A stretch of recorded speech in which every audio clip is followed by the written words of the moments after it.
আসসালামু আলাইকুম। সংবাদে আপনাদের সবাইকে স্বাগত জানাচ্ছি। আমি ফিরোজ তোহা। শুরুতেই আরবে কেবলস সংবাদ শিরোনাম জানিয়ে দেব এই মুহূর্তে হাতে পাওয়া সর্বশেষ গুরুত্বপূর্ণ আপডেট বাংলা সংবাদ। শুরুতেই থাকছে কুষ্টিয়া থেকে কানাডা হানিফের সম্পদ সর্বত্র ছড়িয়ে আছে। কাগজে কলমে পেশা তার ব্যবসা, সেটাই ছিল আয়ের একমাত্র উৎস। মাত্র ১৫ বছর আগে সে খাতে তার বার্ষিক আয় দেখিয়েছিলেন মাত্র ২,৪০,০০০ টাকা। মাসের হিসেবে তা দাঁড়ায় মাত্র ২০,০০০ টাকা। ব্যয় দেখিয়েছিলেন ২,১৫,০০০ টাকা। অর্থাৎ বাড়তি খরচ বিপদ আপদ না হলে বছরে তার সঞ্চয় হওয়ার সম্ভব ছিল ২৫,০০০ টাকা। তার ছিল না কোনো নিজস্ব বাড়ি বা ফ্ল্যাট, ছিল না কোনো কৃষি জমি, ছিল না কোনো কোম্পানিতে শেয়ার, ব্যাংকে ছিল না একটি টাকাও। শুধু স্থাবর সম্পত্তি হিসেবে ছিল রাজধানীর নয়াপল্টনে ৮ লাখ টাকা মূল্যের একটি অফিস স্পেস। কিন্তু পেশা এখনও আগের মতো ব্যবসায় আছে, কিন্তু আয় বেড়ে হয়েছে মাসে ৩০ লাখেরও বেশি। গাজীপুরে কিনেছেন ৩ একর অকৃষি জমি, রাজধানীর গুলশানে 5 কাঠা ও ৯ শতকের প্লট, কুষ্টিয়ায় 12% জমির উপর 3 তলা ভবন, রয়েছে 6টি কোম্পানি শেয়ার, দামি দামি 3টি গাড়ি, নগদ ৩৬ লাখ টাকা বেড়ে হয়েছে 2 কোটি, অনুমোদনে 3টি অস্ত্র রেখেছেন তিনি।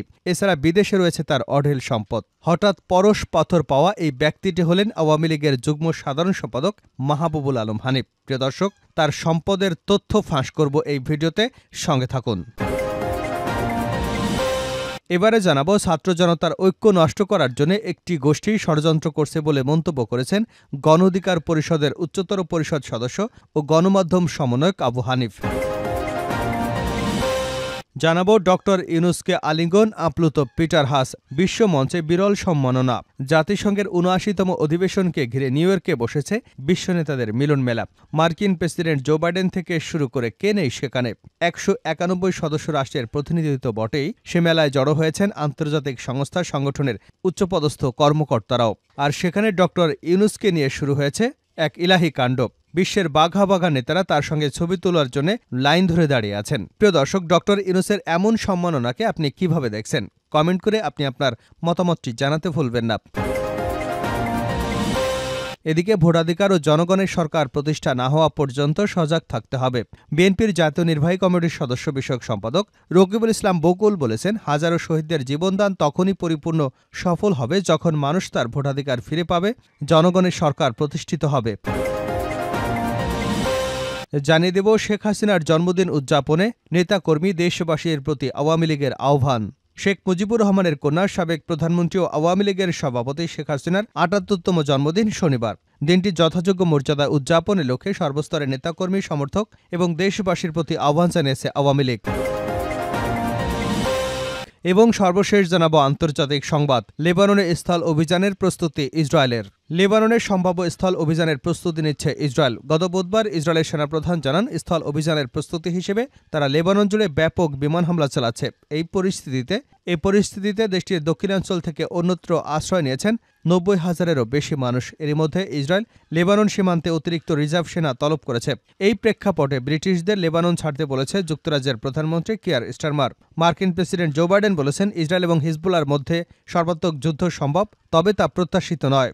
এতক্ষণ শিরোনাম শুনছিলেন, এবার বিস্তারিত। প্রিয় দর্শক, আপনি যদি এই চ্যানেলে নতুন হয়ে থাকেন, ভিডিওটি দেখতে দেখতে চ্যানেলটি সাবস্ক্রাইব করে আমাদের সঙ্গে থাকুন। আর এই ভিডিও সম্পর্কে আপনি আপনার মূল্যবান মতামতটি কমেন্ট বক্সে জানিয়ে দিন। আর হ্যাঁ প্রিয় দর্শক, জানিয়ে দিন ভিডিওটি কোথা থেকে দেখছেন। কুষ্টিয়া থেকে কানাডা হানিফের সম্পদ সর্বত্র। কাগজ কলমে পেশা তার ব্যবসা, সেটাই ছিল আয়ের একমাত্র উৎস। মাত্র ১৫ বছর আগে শেখাতে তিনি বার্ষিক আয় দেখিয়েছিলেন ২,৪০,০০০ টাকা। মাসের হিসেবে তা দাঁড়ায় ২০,০০০ টাকা। ব্যয় দেখিয়েছিলেন ২,১৫,০০০ টাকা। অথচ বাড়তি খরচ বিপদ আপদ না হলে বছরে তার সঞ্চয় হওয়ার সম্ভব ২৫,০০০ টাকা।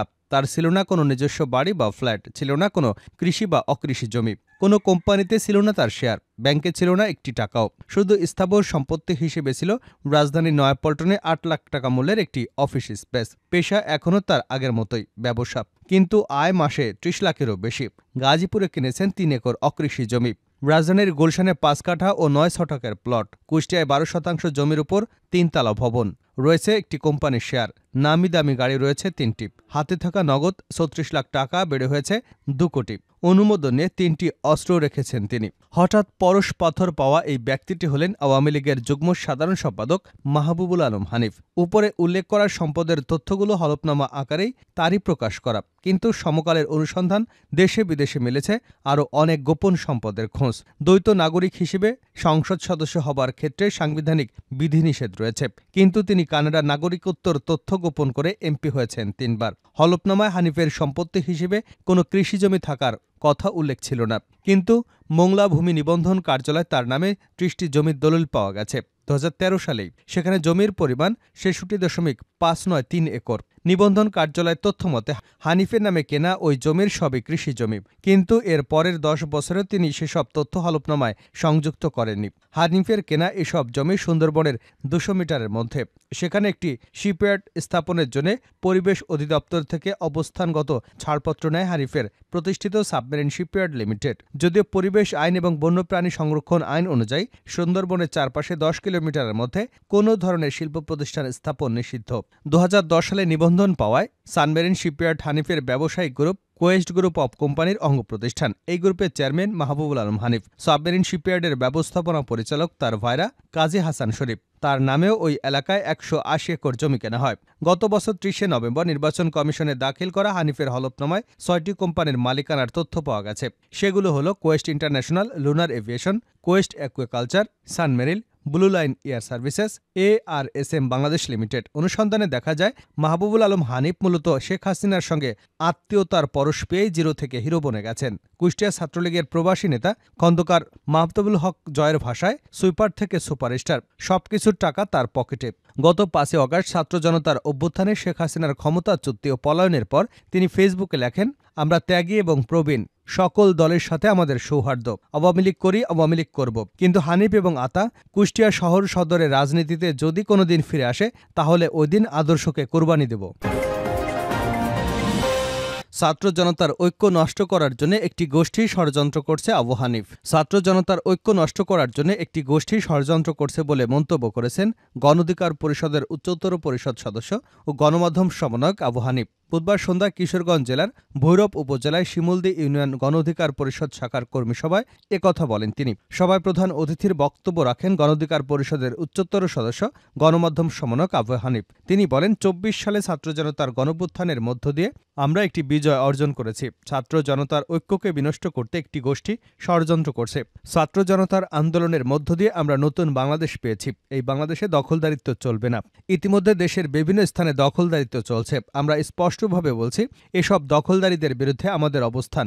অভিযোগ রয়েছে, গণহত্যায় নেতৃত্ব দেওয়া আওয়ামী লীগের বিভিন্ন নেতাদের এলাকায় ফেরাচ্ছে বিএনপির নামধারী এক শ্রেণীর লোক। তিনি বলেন, আমরা স্পষ্ট করে বলছি, এদের বিরুদ্ধে বিএনপির ব্যবস্থা নিতে হবে। বিএনপি আমাদের মিত্র। গত ১৫ বছরে বিএনপি গুম, খুন, নির্যাতনের শিকার হয়েছে। যারা চাঁদাবাজি করছে, দখলদারি করছে, তাদের বিরুদ্ধে ব্যবস্থা নিতে বিএনপিকে এখন প্রমাণ করতে হবে বিএনপি মুদ্রার এপিঠ ওপিঠ নয়। গতকাল কক্সবাজারে একজন অফিসার দুর্বৃত্তের হামলায় নিহত। এটা সামান্য কোনো বিষয় নয়। পাশের দেশের গোয়েন্দা সংস্থা এখনও এদেশে তৎপর। তারা বাংলাদেশে বিশৃঙ্খলা করবার ষড়যন্ত্রে লিপ্ত। তাদের এই ষড়যন্ত্রকে মোকাবেলা করবার জন্য আমাদের সবাইকে ঐক্যবদ্ধ থাকতে হবে। আমরা বিভক্ত হয়ে গেলে আওয়ামী ফ্যাসিবাদের দোসররা সুযোগ নিতে পারে। ১৮ মাসের ভিতরে নির্বাচন নিয়ে সেনাপ্রধান যে বক্তব্য দিয়েছেন তা ইতিবাচক হিসেবে দেখছে গণ অধিকার পরিষদ। আমরা চাই রাষ্ট্র সংস্কার করে দ্রুত সময়ের মধ্যে নির্বাচনের পরিবেশ সৃষ্টি করা হোক। বিশ্বমঞ্চে বিরল সম্ভাবনা, ড ইউনূসকে আলিঙ্গন, আপ্লুত পিটার হাস। জাতিসংঘের ৭৯তম অধিবেশনকে ঘিরে নিউ ইয়র্কে বসেছে বিশ্ব নেতাদের মিলন মেলা। মার্কিন প্রেসিডেন্ট জো বাইডেন থেকে শুরু করে কে নেই সেখানে। ১৯১ সদস্য রাষ্ট্রের প্রতিনিধিত্ব বটেই, সেই মেলায় জড়ো হয়েছেন আন্তর্জাতিক সংস্থা সংগঠনের উচ্চপদস্থ কর্মকর্তারাও। জাতিসংঘের আসরকে ফলো করছে BBC, CNN, Al Jazeera, Voice of America সহ পাঠক নন্দিত দুনিয়ার প্রায় সকল মিডিয়া। ওয়ার্ল্ড ক্যাপিটাল খ্যাত নিউ ইয়র্কের সেই মঞ্চে নতুন এক পরিচয় উপস্থিত নোবেল বিজয়ী অর্থনীতিবিদ ড মোহাম্মদ ইউনূস। জাতিসংঘে তার পদচারণা বহু বছরের, কিন্তু এবারে বাংলাদেশের সরকার প্রধান হিসেবে অভিষেক হয়েছে তার। 5ই অগাস্ট ছাত্র জনতার রক্তাক্ত অভ্যুত্থান পরবর্তী নতুন বাংলাদেশের প্রতিনিধিত্ব করছেন তিনি। অবশ্য বিশ্ব মঞ্চে বিরল সম্মাননাও পাচ্ছেন তিনি। যুক্তরাষ্ট্রে নিযুক্ত বাংলাদেশি কূটনৈতিকদের ভাষ্যমতে এবারে জাতিসংঘ অধিবেশন ইউনুসময়, সেই সঙ্গে গৌরবের আসনে বাংলাদেশ। 54 বছরের ইতিহাসে যা ঘটেনি, এবার এমন সব ঘটনা ঘটেছে বাংলাদেশকে ঘিরে। আরও খোলাসা করে বলেছেন ডক্টর মোহাম্মদ ইউনুসকে ঘিরে, বিশ্ব রাজনীতির গুরুত্বপূর্ণ ব্যক্তিদের ভালোবাসায় সিক্ত হচ্ছেন তিনি। মঙ্গলবার নিউ ইয়র্কে একাধিক অনুষ্ঠানে অংশ নেন ডক্টর ইউনুস। সবখানেই তার সঙ্গে ছবি তোলার হিড়িক পড়ে। অনেকেই লাইন ধরে তার সঙ্গে ছবি তুলতে দেখা গেছে, যার মধ্যে অন্যতম ছিলেন বাংলাদেশের রাজনীতিতে বহুল আলোচিত মার্কিন রাষ্ট্রদূত পিটার ডি হাস। ডক্টর ইউনুসকে কাছে পেয়ে আলিঙ্গন করেন তিনি। সেই সঙ্গে আপ্লুত পিটার হাস হাসি মুখে ছবিও তোলেন। স্মরণ করা যায়, ছাত্র জনতার আন্দোলন চলাকালে বাংলাদেশের মিশন সম্পন্ন হয় পিটার হাসের। তার পূর্ব নির্ধারিত ফ্লাইটের দুদিন আগেই অর্থাৎ 21শে জুলাই ছিল কূটনৈতিক ব্রিফিং। সেখানে তিনি ছাত্র জনতার উপর শেখ হাসিনা সরকারের দমন পীড়নে গভীর উদ্বেগ প্রকাশ করেছিলেন। জাতিসংঘে লোগোযুক্ত এপিসি থেকে নিরীহ মানুষের উপর গুলিবর্ষণ নিয়েও সহকর্মীদের সঙ্গে তিনিও প্রশ্ন তুলেছিলেন।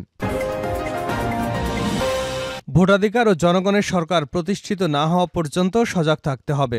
বিএনপির জাতীয় নির্বাহী কমিটির ছাত্র বিষয়ক সম্পাদক রকিবুল ইসলাম বকুল বলেছেন, হাজারো শহীদের জীবনদান তখনই পরিপূর্ণভাবে সফল হবে যখন মানুষ তার ভোটাধিকার ফিরে পাবে, জনগণের সরকার প্রতিষ্ঠিত হবে। তিনি বলেন, যে আন্দোলনে পতিত স্বৈরশাসক দেশ ছেড়ে পালিয়ে গেছে, তা জনগণের দীর্ঘ 1.5 দশকের অপশাসনের প্রতিবাদের বহিঃপ্রকাশ। এই অর্জনকে নষ্ট হতে দেওয়া যাবে না।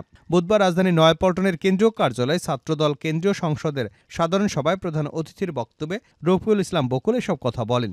জুলাই অগাস্ট গণঅভ্যুত্থানের কারো ভূমিকা খাটো করে দেখা যাবে না উল্লেখ করে রকিবুল ইসলাম বকুল বলেছেন, ফ্যাসিস্ট হাসিনা বিরোধী ধারাবাহিক আন্দোলনের কারিগর দেশনায়ক তারেক রহমান জুলাই গণঅভ্যুত্থানে ছাত্র শ্রমিক জনতা সবাই অংশগ্রহণ করেছে, কারো ভূমিকা খাটো করা যাবে না। ওয়াসিম, মুগ্ধ এবং আবু সাঈদ সহ নিহত শহীদদের শ্রদ্ধার সঙ্গে স্মরণ করে তিনি বলেন, সকলের আত্মার মাগফিরাত কামনা করছি। যতক্ষণ পর্যন্ত জনগণের ভোটের অধিকার ও গণতন্ত্র প্রতিষ্ঠার অভিপ্রায় নিশ্চিত না হচ্ছে, ততক্ষণ পর্যন্ত ছাত্র জনতাকে সজাগ থাকতে হবে। ঐক্যবদ্ধভাবে বাংলাদেশিদের ঐক্যই পারবে জনগণের বাংলাদেশ প্রতিষ্ঠিত করতে। ছাত্রদলের কেন্দ্রীয় সভাপতি রাকিবুল ইসলাম রাকিব বলেন, ছাত্রলীগ আগে যেভাবে দেশের সকল শিক্ষাঙ্গনে সন্ত্রাসের রাজত্ব কায়েম করেছে, এখনও তারা ছাত্র সংগঠনের মাঝে বিভেদ সৃষ্টি করে অবিশ্বাস সৃষ্টি করবার পায়তারা করছে। শান্তিকামী ছাত্র সংগঠনগুলোর মাঝে ছাত্রলীগের এজেন্ট ঢুকে শিক্ষাঙ্গনে অস্থিরতা করতে চাচ্ছে। ছাত্রদল তা হতে দেবে না।